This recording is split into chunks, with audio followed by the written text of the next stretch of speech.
അയ്യോ ചതിക്കല്ലേ. നീ പേടിക്കണ്ട, ഇവന്മാര് വാ തുറക്കാൻ ഞാൻ നോക്കിക്കോളാം. എനിക്കുള്ള പടി ഇങ്ങ് എത്തിച്ചാ മതി. ഞങ്ങളുടെ വീട്ടിൽ പുതിയ റോഡ് വീലർ പട്ടിനെ മേടിച്ചു. നീ നാളെ വീട്ടിലേക്ക് വാ. ആ പട്ടി കടിക്കോ? അതറിയാനാ നിന്നോട് വീട്ടിലേക്ക് വരാൻ പറഞ്ഞു. നീ വലം പഠിക്കുന്ന സമയത്ത് വല്ല പഠിക്കാൻ നോക്കും. ഇത്തവണ നീ തോറ്റ 7ാം ക്ലാസ്സിൽ തന്നെ 2ാം വർഷം പഠിക്കേണ്ടി വരും. എന്നാലും എന്റെ ചേച്ചിനെ കാട്ടും ഭേദമാണ് ഞാൻ. അതെന്താടാ? എന്റെ ചേച്ചി ഇപ്പോഴും ബികോം 3ാം വർഷമാണ് പഠിക്കുന്നത്. പിന്നെ ഞാനെന്താ 7ാം ക്ലാസ്സിൽ 2ാം വർഷം പഠിച്ചാൽ കുഴപ്പം? നിങ്ങൾ വെക്കേഷൻ എവിടെയെങ്കിലും പോയായിരുന്നോടി? ഞങ്ങള് വയനാടൊക്കെ പോയി. ഞങ്ങൾ മൂന്നാറിന് പോവാനിരുന്നതാടി. പക്ഷെ പോവാൻ പറ്റില്ല. അതെന്ത് പറ്റിയടി? മൂന്നാറിന്റെ റിലീസ് രാജമൗലി മാറ്റിവെച്ച കാര്യം നീ അറിഞ്ഞില്ലേടി? നിങ്ങളുടെ ഫാദറിന് ഇഷ്ടിക ഉണ്ടാക്കുന്ന കമ്പനി ഉണ്ടോടി? ഇല്ല. എന്താ അങ്ങനെ ചോദിച്ചേ? അല്ല, കട്ടച്ചളി കൊണ്ട് ഇറക്കുന്നത് കണ്ടിട്ട് ചോദിച്ചതാ. രണ്ടുപേരൊന്നും മിണ്ടാതിരിക്കോ? ടീച്ചർ പരീക്ഷാ പേപ്പർ കൊണ്ടുവരുമെന്ന് ഓർത്ത് ടെൻഷൻ അടിച്ചിരിക്കുക മനുഷ്യനിവിടെ. എനിക്ക് പേടിയില്ല. ഞാൻ നല്ല വൃത്തിയായിട്ടാ പരീക്ഷ എഴുതിയത്. അതെ അതെ, പേപ്പറിനകത്ത് ഒന്നും എഴുതി വൃത്തികേടാക്കാതെയാ അവള് തിരിച്ചു കൊടുത്തേ.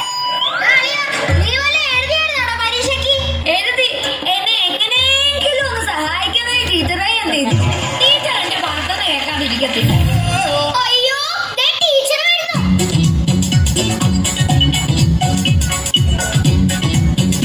ദൈവമേ, പേപ്പർ കയ്യിലുണ്ട്. ശരിയാടി, പേപ്പർ ഉണ്ട്. Paper paper. അയ്യോ, പേപ്പർ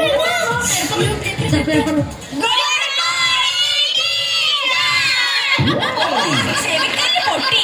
ക്രിസ്മസ് പരീക്ഷയുടെ പേപ്പർ തരാൻ പോവുക. പേര് വിളിക്കുന്നവർ എഴുന്നേറ്റ് നിൽക്കണം. ഓ, പിന്നെ അഭിനവ് കേസി. ഇന്നാ നിന്റെ പേപ്പർ. Handle with care. എന്തിനാ ടീച്ചർ? സൂക്ഷിച്ചു പിടിക്കണം. മൊട്ടയാ, താഴെ വീണ പൊട്ടു. ഞാൻ നന്നായിട്ട് എഴുതിയതാണല്ലോ. 3 കാര്യങ്ങൾ മാത്രം നീ നന്നായിട്ട് എഴുതിയിട്ടുണ്ട്.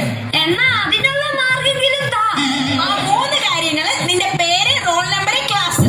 ബാക്കി എല്ലാം പൊട്ടത്തെറ്റായിരുന്നു. ബ്രിട്ടീഷുകാരുടെ ഭരണ പരിഷ്കാരങ്ങളെ പറ്റി ചോദിച്ചപ്പോ നീ എന്തുവാണ് എഴുതി വെച്ചിരിക്കുന്നത്? ബ്രിട്ടീഷുകാരെ എനിക്ക് പണ്ടേ ഇഷ്ടമല്ല. പിന്നെ പരിഷ്കാരികളെ കാണാൻ എനിക്ക് കലിപ്പാ. എന്റെ പൊന്നോ, നമിച്ച് ഇരയുടെ അവിടെ കാണാൻ പോയി. ആ, അടുത്തത് പ്രണവ് പിപി. ടീച്ചർ 50ൽ 4.5 മാർക്ക്. പുരോഗമനമുണ്ട്. ആഹ്ലാദ് കുമാർ. പറ ടീച്ചറെ. നിനക്ക് ആഹ്ലാദിക്കാനുള്ളതുണ്ട്. എന്താ ടീച്ചറെ, ഞാൻ ജയിച്ചാ? ഇല്ല, നിനക്ക് ആദ്യമായിട്ട് 1/2 മാർക്ക് കിട്ടിയിട്ടുണ്ട്. 1/2 മാർക്കെങ്കിൽ 1/2 മാർക്ക് ഉള്ളതുകൊണ്ട് ഓണം പോലെ. അത് നീ പഠിച്ച് മേടിച്ചെന്ന് വിചാരിക്കണ്ട. ആ പേപ്പറിൽ എഴുതി വെച്ചിരിക്കുന്ന മഷിയുടെ വിലയാന്ന് കരുതിയാ മതി. അടുത്തത് വരുൺ. Teacher 50ൽ 49 mark. അയ്യോ, 49. ഞാൻ 50 മാർക്കിന് എഴുതുക ടീച്ചറെ. സാരമില്ല മോനെ, അടുത്ത തവണ നമുക്ക് 50ൽ 50 മേടിക്കാം കേട്ടോ. എന്നാലും ടീച്ചർ, എന്റെ ഒരു മാർക്ക് പോയി.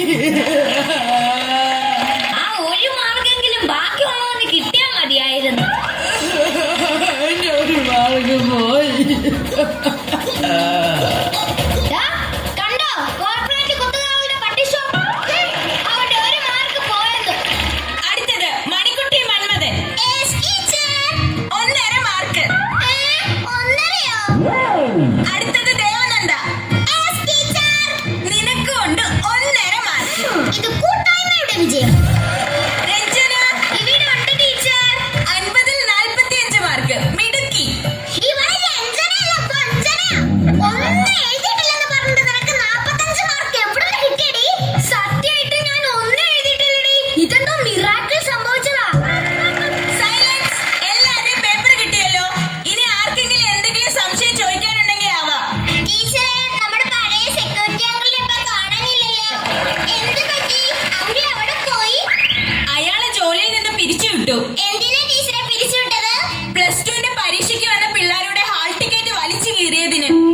സിനിമ തിയേറ്ററിൽ ടിക്കറ്റ് കീറാൻ വെക്കുന്ന മാമനെയൊക്കെ പിടിച്ച് സെക്യൂരിറ്റി ആക്കിയതാ ഇങ്ങനെ ഇരിക്കും. മതി, ഇരിയോടെ.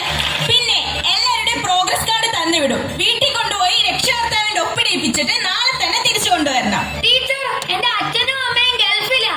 അതിന് എന്റെ പ്രോഗ്രസ് കാർഡ് ഫേസ്ബുക്കിൽ പോസ്റ്റ് ചെയ്തിട്ടേ അച്ഛനെ ഒന്ന് ടാഗ് ചെയ്യാവോ? അച്ഛനെ ടാഗ് ചെയ്യാനോ? എന്തിന്? അച്ഛനോടെ ഒപ്പ് കമന്റ് ബോക്സിൽ ഇടാൻ പറയാം. ഓ, എന്റെ പൊന്ന് അഭിനവ് കേസി, നിന്റെ അച്ഛന്റെ ഒപ്പ് കമന്റ് ബോക്സിൽ ഇടാൻ പറയണ്ട.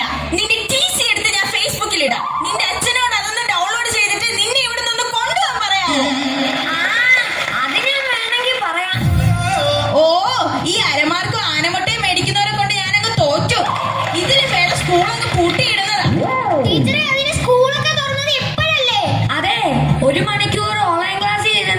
1ാം റാങ്ക് മേടിക്കാൻ എന്റെ അച്ഛന്റെ പേര് ഡിങ്ങന്നൊന്നും അല്ല. ശരി, ഇപ്പൊ സ്കൂള് തുറന്നല്ലോ. അടുത്ത പരീക്ഷയ്ക്ക് നീ നല്ല മാർക്ക് മേടിക്കുമെന്ന് ഉറപ്പാണോ? വലിയ ഉറപ്പൊന്നുമില്ല. പ്രതീക്ഷയുടെ അമിതഭാരമില്ലാതെ ടീച്ചർ പേപ്പർ നോക്കിയാൽ ചിലപ്പോ ഞാൻ രക്ഷപ്പെട്ടേക്കും. എന്റെ